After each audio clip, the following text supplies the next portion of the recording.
En Afrique noire, tous les colons qui venaient travailler, même les missionnaires, furent des militaires, les hommes d'église.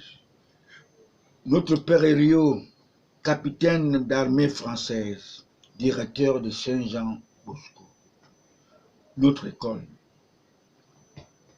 Capitaine Berthaud, ingénieur de pont et chaussée, celui qui a travaillé la vallée Mangabel et le pont qui relie Boussa Mundi à Bonanjo. Boussa Mundi qui nous a été offert par le grand prince Alexandre Douala Mangabel. Vous devez vous rappeler de la recommandation du roi belge aux missionnaires catholiques qui se rendaient en Afrique noire en 1883. Un pays comme le Congo belge, riche,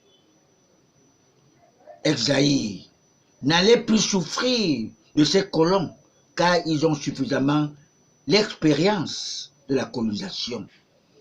De la mort de ce fanfaron Mobutu qui avait tué son maître, Patrice Lumumba, un grand nationaliste, et le précipiter au paradis. Parce que lui-même, aujourd'hui, il est rentré en enfer avec Kayem Belinga Ibutu.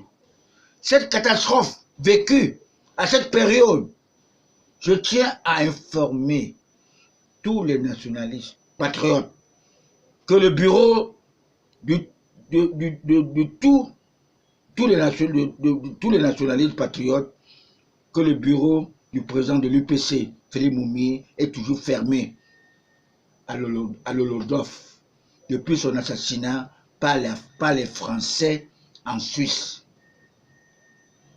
Dans leur esprit diabolique, ils avaient cru que Félix Moumié se rendait en Suisse pour chercher les armes pour venir déplacer Aïdjo, leur pion.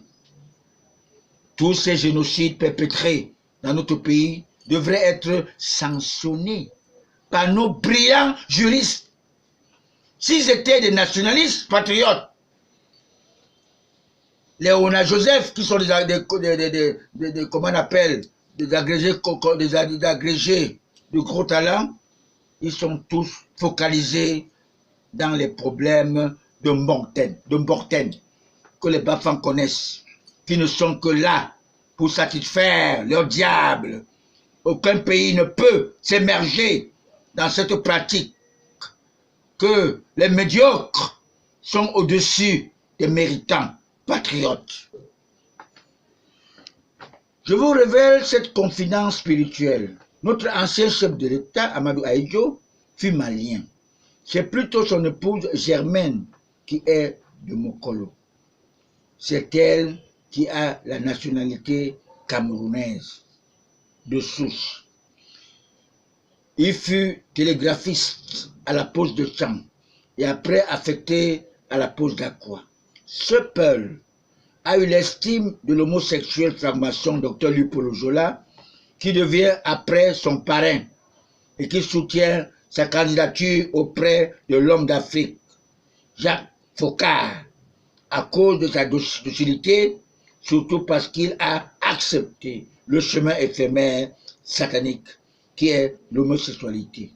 Le chemin imposé à tous les francs-maçons qui veulent diriger l'Afrique francophone, tels que Diallo Telly, Alpha Conté et les Ouattara, sont tous les pions de la France et de l'Angleterre.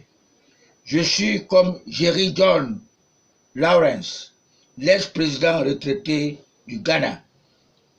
Mais lui, il est franc-maçon, je suis rosicrucien. Mais moi, je suis de la Rose-Croix à Moc. Il fut obligé de tuer tous ces bourreaux francs-maçons homosexuels de l'époque qui n'étaient pas des nationalistes. Ce peuple malien homosexuel ne pouvait pas mettre l'homme car il buvait et il fumait. 25 ans de son règne au profit de la France furent beaucoup aux yeux de l'Éternel. Il fallait choisir son successeur par les bons anges de Dieu. Voilà, ce 6 novembre 82. Le slogan de rigueur et de moralisation a permis à ses ennemis d'hier, les fils de l'homosexuel Dr Luc-Paul Ojola, ils n'ont pas voulu épouser ce slogan et l'ont mis les bâtons dans les roues en boycottant toutes ces décisions jusqu'au push du 6 avril 1984, qui l'a traumatisé et son pouvoir fut confisqué durant 38 ans par le Cayenne Martin Belinga Eboutou avec son droit canon alors qu'il a 7 ans de différence d'âge. Tous les deux, les anciens séminaristes. Aujourd'hui, la récréation est terminée. Je résume que le renouveau commencera maintenant, car le pouvoir ne se mesure que dans ses effets immédiats. Notre congrès extraordinaire de notre tout premier parti démocratique, le RDPC, est vraiment très éminent.